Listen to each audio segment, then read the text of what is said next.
Hello, everybody, and welcome back to Fourth and Feast, where each week we go over the latest in sports and media content while cooking up some delicious meals for y'all. This week on the menu is going to be a Cajun pasta while going over the Week 16 matchups.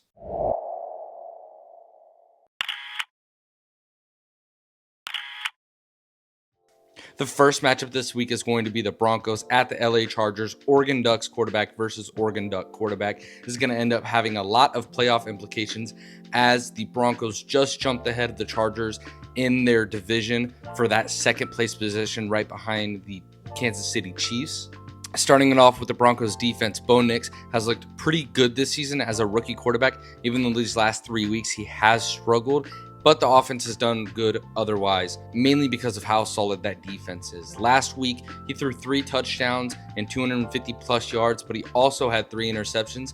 And so this week, I want to see him prove himself and get rid of those interception issues against this number 1 scoring defense, which is very threatening that the Chargers have. Now, outside of him, Courtland Sutton has been extremely solid throughout the year. And then on top of that, Devon Vele and a couple of these other receivers have looked really good, and they're all a lot of younger guys. And so seeing them develop alongside Bo Nix is really nice to see. This week, I think if Bo Nix is able to rely on Courtland Sutton and that check down game, they can do what they want against this defense, as I believe Courtland Sutton is one of the best physical contact wide receivers in the NFL, and he knows how to play the ball in the air and to play through a defender's face and just kind of box him out and go up and get the ball. And I think that's a huge asset for Bo Nix to have, alongside with Javonte Williams and all these other running backs in the backfield being decent enough receiving threats. I think that ends up expanding the running game to the receiving game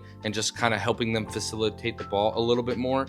And I think that is a really good weakness that the Chargers have on their defense. Now, going over to the other side of the ball for the Broncos, their defense has been the best defense in the NFL, and they've been playing at an exceptional level every single week.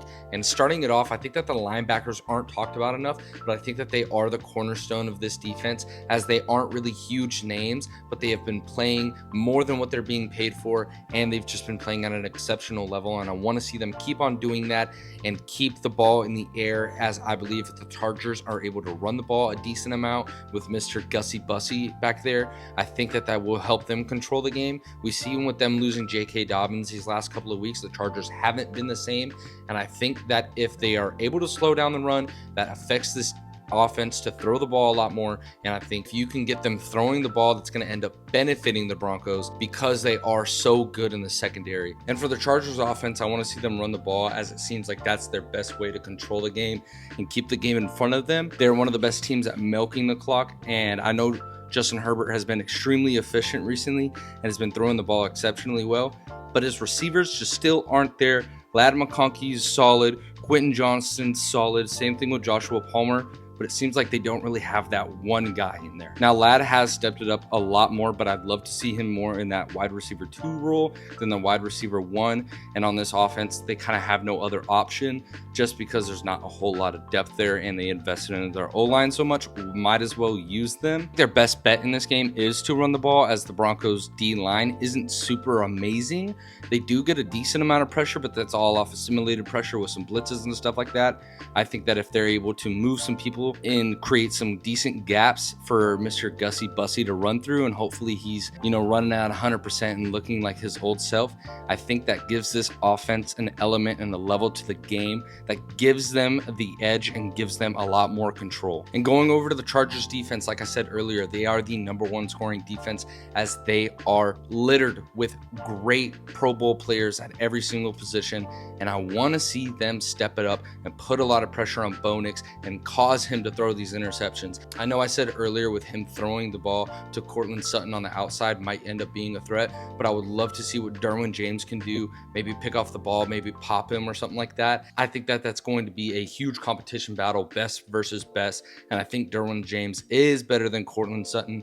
And I want to see them pick off the ball and just completely evaporate the Broncos offense and just kind of solidify themselves and steal back that number 2 spot and get them into the wild card. For the next matchup this week, it's going to be a huge divisional game, actually on a Saturday, which is kind of weird as we get closer to playoffs.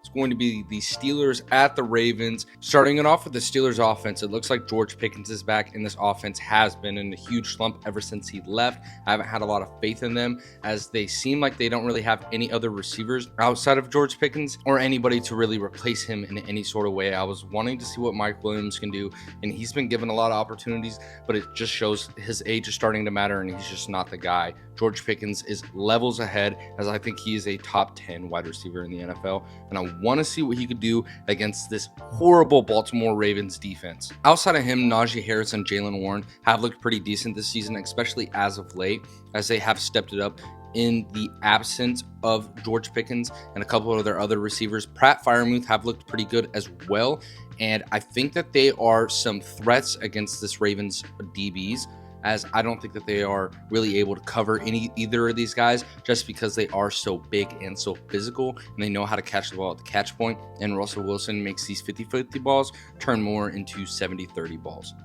And going over to the defensive side of the ball for the Steelers, it looks like TJ Watt might end up missing out on this game, but I don't think it's that huge of a deal just because he hasn't really been playing up to par, especially this season. It seems like he is a pat statter, as he's not really ranked in the top 50 for quarterback pressures, and it seems like a lot of his other players are just playing at a higher level. Now, the Ravens offense is the top scoring offense in the NFL, but if anybody could do it, I believe that the Steelers have a chance of slowing down Derrick Henry and Lamar Jackson, especially Lamar.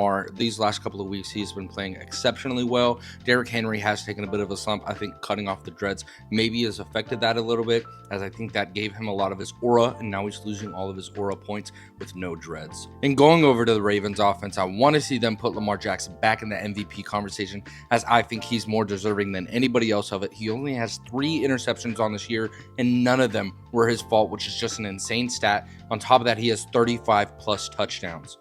And then on top of that, his passer rating and his completion percentage are completing with Drew Brees, which is just insane. And we haven't even factored in the X factor for Lamar Jackson, which is the running. I want to see him take off a lot against the Steelers, as I think that's one thing that he didn't do enough against the Steelers last time that they had played. I want to see him rush for over 100 yards, as I don't think he's done it very often this season. And if any quarterback can do it, it's going to be him. He is my MVP of this season. And going over to the Ravens defense, Roquan Smith has been playing really well this season. I just want to see him keep on doing what he's doing. Kyle Hamilton was a little bit banged up, but it's looking like he's back to full health for this game, and so he's going to end up being a threat in this DB room, as they have not really been playing great. I think that if they are able to beat the Steelers, it ends up giving them a chance at maybe taking this division back for themselves and putting them back on top, as they are only 2 games out from the Steelers, and to end the season, neither of their schedules are easy. But if they are able to beat out a couple of these division rivals, I think it's going to end up falling on the back of their defense, as they haven't been playing great and they've been losing them these games, especially their special teams too. I'll group them in there, as they've been losing them a couple of these games. But I think that if their defense and special teams play great, they're going to end up winning, just because how amazing that offense is. Next game is the Philadelphia Eagles at the Washington Commies. Now, I am really excited for this game. They've been losing them a chance at that first round bye, and they are division rivals, so there is a lot of bad blood in the water. So I want to see what this offense and defense will do to each other.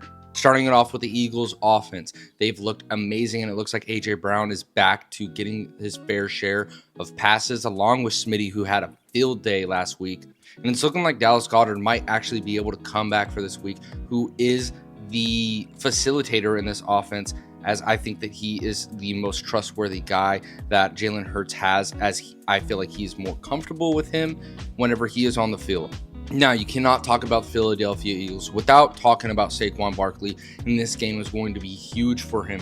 He can end up racking up a lot of yards to end this season, as a lot of these last couple of weeks are a bunch of cupcake matchups for him, and I think that they're perfect for him to be throwing 150 plus yards per game on each one of these games, and I want to see him go crazy against the Commies, as I don't think any of them could keep up with him in either the receiving game or the running game, as we've seen him a couple times this season catch some deep passes, along with breaking off a lot of those huge runs. I want to see him go for over 180 yards this game, maybe even over 200 rushing yards, and just solidify himself as taking over that record.